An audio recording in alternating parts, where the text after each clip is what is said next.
Good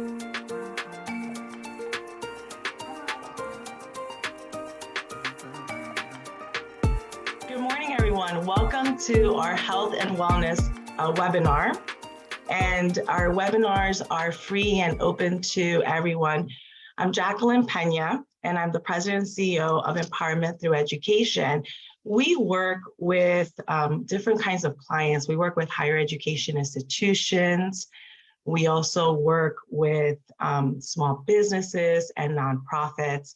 And our firm is 100% remote and 100% flexible schedule. So we're a unique kind of firm that doesn't just look at the individual and the job, but we like to look at the whole picture, the 360, and health is an important part of that.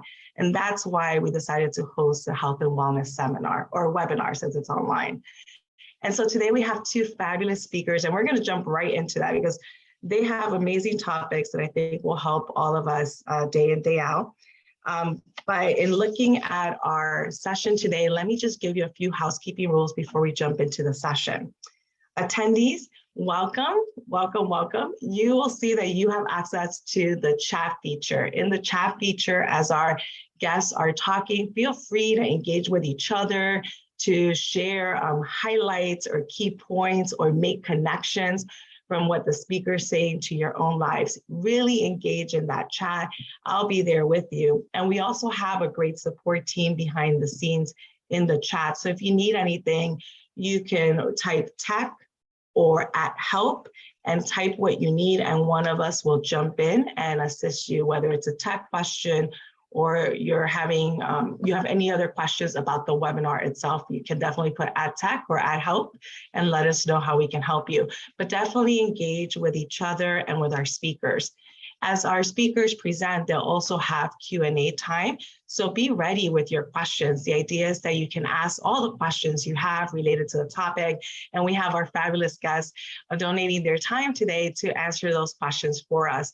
And I will let you know, or the speaker, when it's time for Q&A so that you can share those questions in the chat and we will pull them out. I'll be facilitating the sessions for you.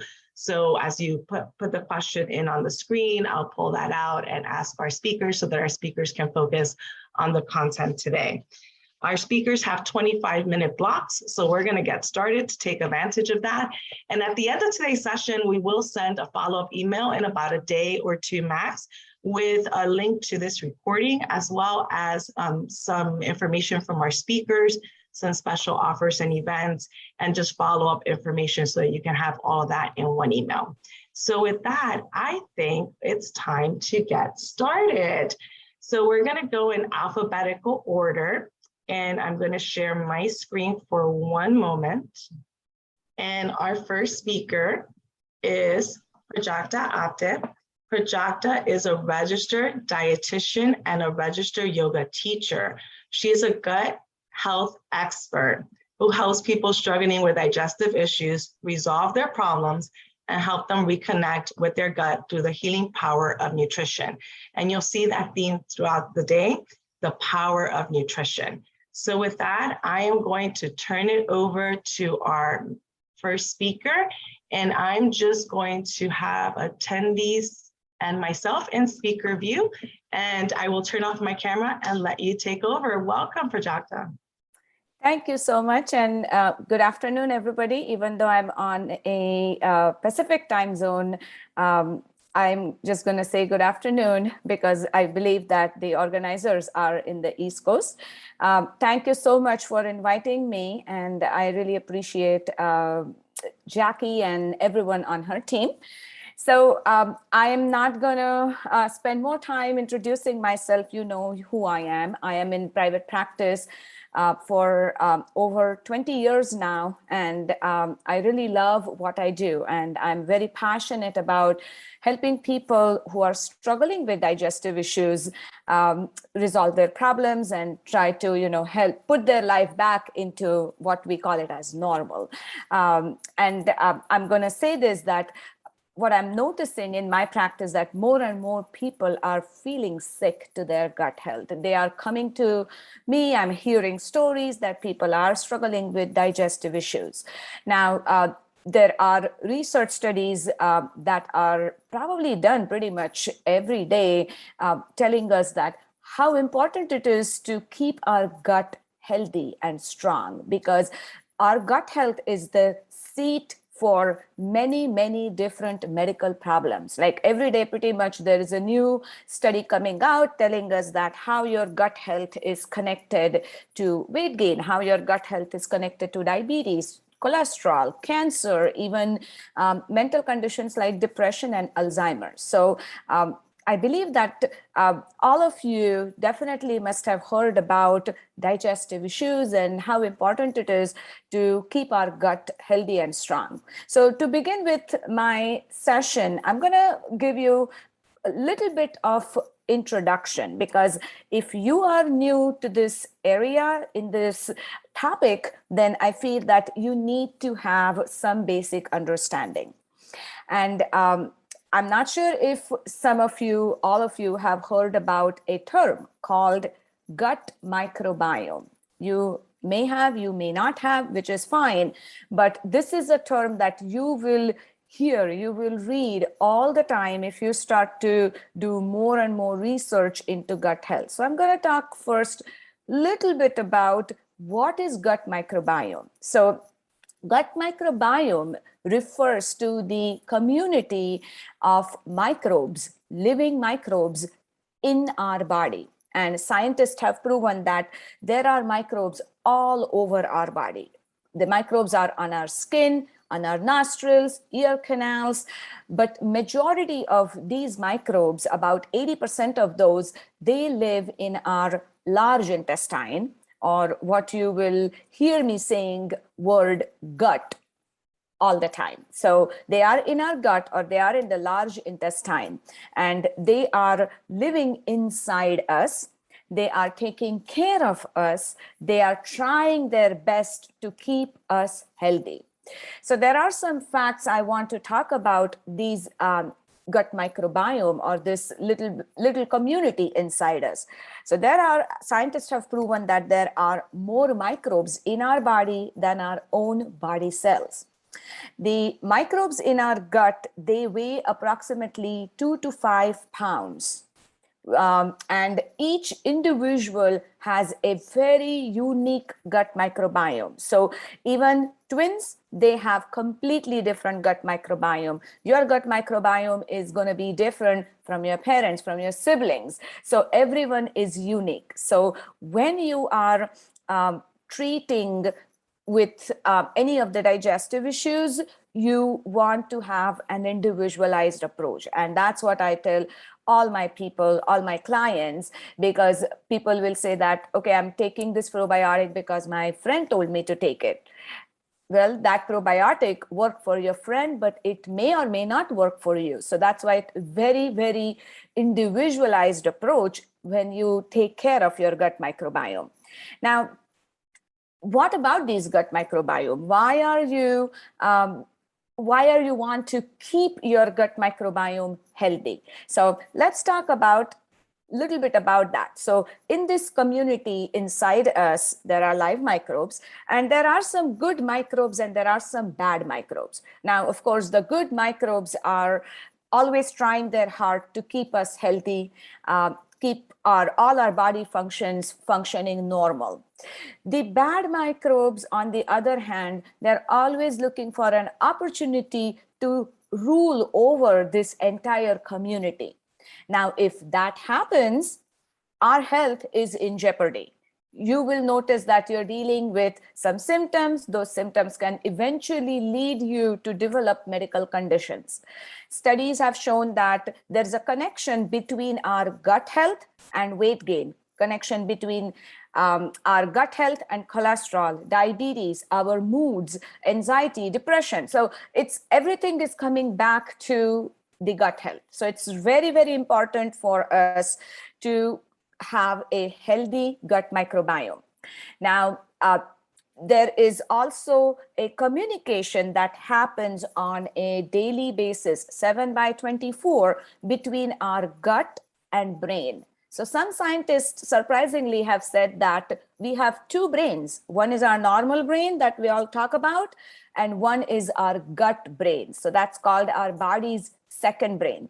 And this communication happens through different types of neurotransmitters, and your gut and brain are always talking to each other. And the best example I can give you is when you are under stress. I'm sure all of us have experienced what we call it as feeling butterflies in my stomach.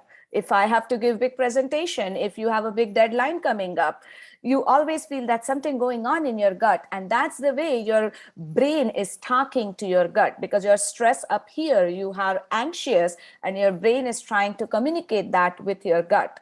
The other direction of communication that happens from your gut to your brain is, let's say if you eat something bad that doesn't sit well in your stomach, if you have like a mild food poisoning, or if you eat something that doesn't get digested well, you may notice that you have a migraine next day, or you are in a crappy mood all day long. So that's the way your gut brain is trying to talk to your brain. So it's very, very interesting and fascinating to hear that how our mood is dependent on our gut health. It's really, really interesting.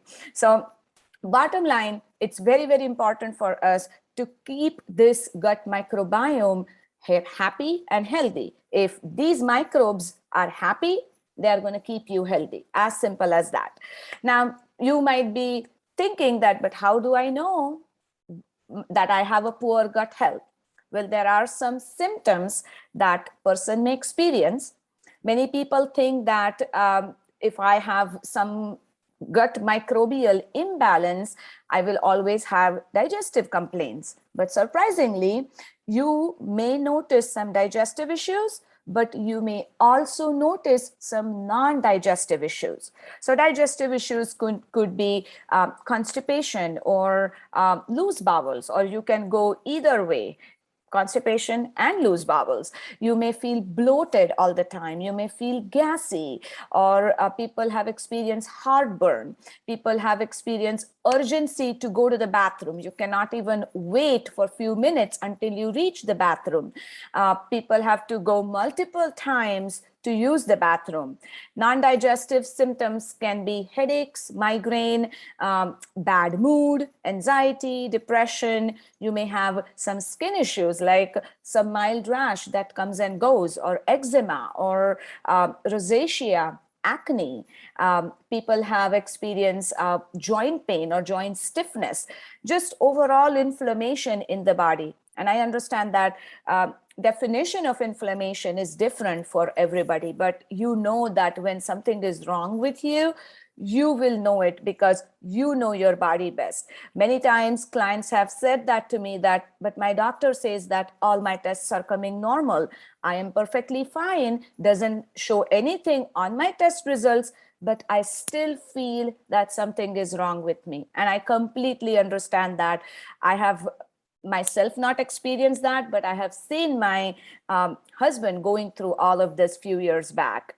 So I exactly know if you are struggling with any of these symptoms, and even if the results are coming normal, and if you think that there is something wrong with you, I can hear you. I definitely can hear you.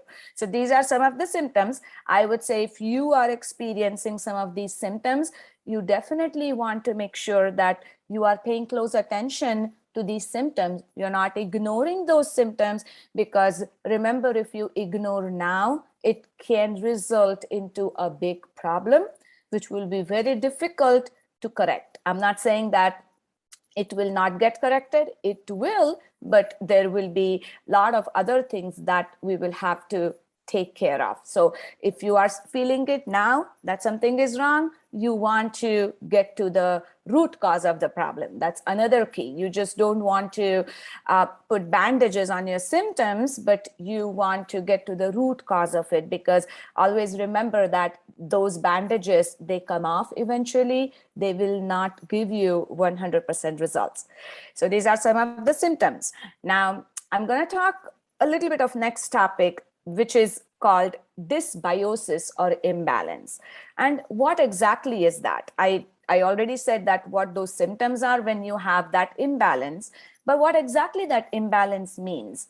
So that imbalance means when you do not have enough number of good microbes. Your good microbes are smaller in number as compared to the bad microbes. So these bad microbes, they will start to take, control of all the good microbes, and they will give you some of these symptoms. So when you have less number of good microbes, that's called gut dysbiosis. Dysbiosis is nothing but imbalance, or you do not have enough diversity. What I mean by that is, in our gut microbiome, there are close to 1,000 different species of microbes, and wide variety of microbes you have. That means you have a balanced, healthy, strong gut. But if you do not have enough diversity, that indicates that you have dysbiosis. So any one of these reasons can lead you to experience some of the symptoms that I was talking to you guys earlier. So again, pay close attention, treat yourself right away, do not wait. Next topic I'm going to talk about, that's some of the quick and easy steps that you can take right away to either try to improve your gut health, improve this dysbiosis or imbalance, or even if you feel that, well, I don't have any symptoms, it's still important for all of us to nurture our gut, to take care of our gut. Because if you fall off the wagon, even if you're not feeling symptoms right now, but if there is a time in your life which is very stressful, that stress can affect your gut imbalance, or it can affect the overall quality of your gut microbiome. So you need to be very, very careful, because diet or nutrition can play a huge role. Stress can play a huge role to create an imbalance. That can be a major contributing factor. Physical activity. So if you have a sedentary lifestyle, you need to be, moving regularly. Exposure to different toxins around you. So that can also impact your gut health and your sleep. So those are the 5 major things that can affect your gut health. I know there are more than that, and more you are struggling, or more years or months of struggle you have with your digestive issues, things get more and more complicated. So as a professional in gut health, I really need to dig deeper and deeper and deeper with my clients' history and their nutrition history, and their stress and everything. But let's get into those easy and quick tips that can help you improve your gut health and also help you nurture your gut health. So first important thing is nutrition. And being a dietitian, I always like to talk about nutrition. That's the first thing I'm going to say, that you need to have a healthy, balanced diet. What does that mean? That means you want to make sure that 75% of your diet is plant-based.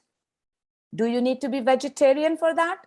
No, you don't need to be vegetarian for that, but you want to make sure that you are including enough fruits and vegetables, at least 5 servings a day in your diet every single day. And a serving of a vegetable is called 1 cup of raw vegetable or half a cup of cooked vegetable. So that's the serving. Why you need to make your diet 75% plant-based? The good news is the microbes are vegetarians.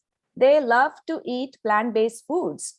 So you need to watch your portions for meat. Do not just do meat and potatoes, but make sure that you are including variety of plant-based foods like whole grains, different varieties of fruits and vegetables. And I always tell my clients, eat like a rainbow. What does that mean? Try to include all different colors of rainbow on your plate. Eat at least 3 servings of beans and lentils in your diet. Also make sure that you are eating clean. What I mean by that is try to eat fresh produce, organic if you can. There is a website called ewg.org. Again, it's ewg.org. And they have a list of fruits and vegetables that you must buy organic, And there is another list of fruits and vegetables, which is nice to have organic. So you can look at that list and at least try to buy the fruits and veggies organic based on that list. So first tip is make your diet clean, plant-based, try to stay away from processed foods, foods with added sugar, added colors, flavorings, artificial sweeteners, anything that comes out of package, you need to have it in limitation. The second tip I'm going to tell you is to eat fermented vegetables. Fermented vegetables like sauerkraut or pickled beets, those have a lot of lactobacillus, which is a really healthy, helpful species of microbes, and that actually keep you healthy. It will maintain the health of the other microbes in your gut. So try to eat fermented vegetables every single day. You don't need much. You just need 2 forkfuls. That's all you need for the day. So try that. The third thing is stress management, because as I said before, stress plays a huge role. And when you are under stress, the cortisol hormone in your body is elevated. And when you have high levels of cortisol, that becomes a perfect breeding ground for unwanted microbes to grow. So even if you think that, oh, I'm not stressed, I'm doing well in my life. Well, I feel that everyone has some level of stress. And looking at our stressful lifestyle and the competition out there, even kids have stress, in my opinion. So it's a good idea to practice some type of stress management technique of your choice every single day. You don't need to spend a lot of time. 10 minutes is more than enough. You can do meditation, yoga, you can do prayers if you believe in something, you can journal, you can go out for a walk, not inside the gym, but go in the nature. You can listen to some calming music at night or any time of the day. So there are more than one technique, and choose whatever you like, but stick to it. In all of these, sticking to what you want to do is very important. You cannot do this for 2-3 days or for even 2-3 weeks and then fall off the wagon, because you're not going to see results long term. So stress management is another thing. Develop a good sleep schedule, because poor quality of sleep or insufficient sleep can be a major contributing factor to your gut imbalance. So I would say that develop a good sleep schedule, get to bed on certain time, stick to that time, make sure that you're not on any electronic devices at least 1 hour before your bedtime. Try to get a good, quiet, relaxing environment in your bedroom so that you can have a uninterrupted sleep. So getting at least 7 to 9 hours of sleep, at least 7, I would say, is extremely important, because that sleep deprivation can be a big contributing factor to your imbalanced gut. And the last thing, a quick tip I would like you to incorporate or think about is reduce your exposure to toxins. Now, there are toxins all around us. We are surrounded by toxins, and that's the fact. So there are toxins even in our home, such as if you are using a lot of plastic containers in your kitchen, that is a source of toxin in your body. If you are not paying attention to the cleaning products that you're using to clean your home, that can be loaded with a lot of chemicals, and that can be a toxin exposure to your body. So try to make sure that you are eating clean, because that can be a toxin exposure. You're not using a lot of plastic products, just because that can expose you to a lot of toxins. It can actually have a negative impact to your thyroid. The other thing is try to use clean version of cleaning products, as well as clean personal care products, from toothpaste to your body washes and shampoos and makeup and everything. So try to minimize your exposure. I will not say that we will be able to completely stay away from toxin exposure, but try to minimize it, because more toxic exposure you have, and if you're already dealing with some digestive issues, that can have very detrimental effect. It will really disturb a lot of your hormone imbalances and everything. So make sure that you are aware of what can be possible toxin sources around you and try to minimize it. So that's what my presentation is all about. As you all know that I am a gut health expert. I like to talk on this topic. I can just go on and on.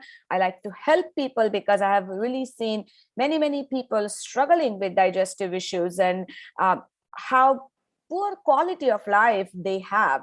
So if you are interested to know more about this topic, or if you're struggling with any digestive issues, I'm actually hosting a free workshop next Saturday, which is October 1st. It's going to be at 1 p.m. Pacific Standard Time, because I'm on Pacific time zone, and it's going to be for 1 hour online. The name of my workshop is called Solve Your Gut Health Puzzle, because to me, when people come to me, my clients come to me, this is a puzzle. This is really like a puzzle. And I really want to kind of, solve this puzzle, making sure that where are different pieces of this puzzle scattered and what pieces are missing. So if you would like to learn more about it, I'm going to talk about quick and easy tips. I'm going to talk about what more you can do with your diet, because nutrition is my topic.